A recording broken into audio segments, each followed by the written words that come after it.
Rusija, regija Kaluga v Spalatki, cerkev Gospodovega spremenjenja. Cerkev naj bi bila zgrajena konec 18. stoletja. V stavbi ni niti ene kurilne naprave. Peči ali drugih ogrevalnih sistemov ni.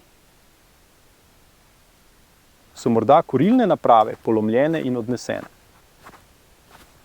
Vendar pa ni najti nobenih sledi ogrevalnih sistemov, načrtovanih med gradnjo. Ni posebnega prostora za peč, nič zračnih kanalov dimnikov.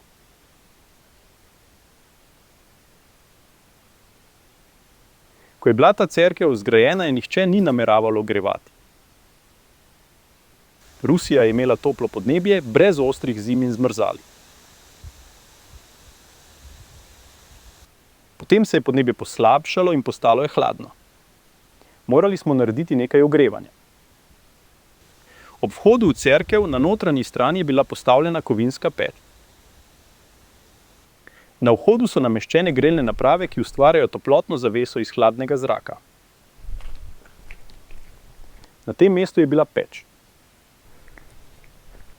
Tukaj je v steno zabita vhodna luknja dimnika. Zanimivo za pobližje pogledati. Stopnišče je majavo, pod njega je treba postaviti kos opeke.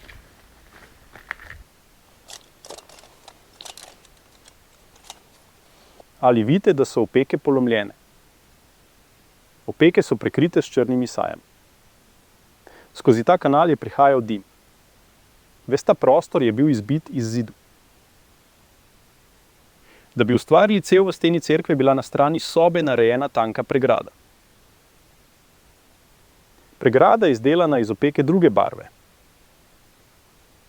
Jasno je opazno, da se te opeke razlikujejo od opek v zidu. Tudi barva malte je drugačna. Malta v zidu je bela. In ta raztopina je svetlo rjave barve. Izliva se kot pesek.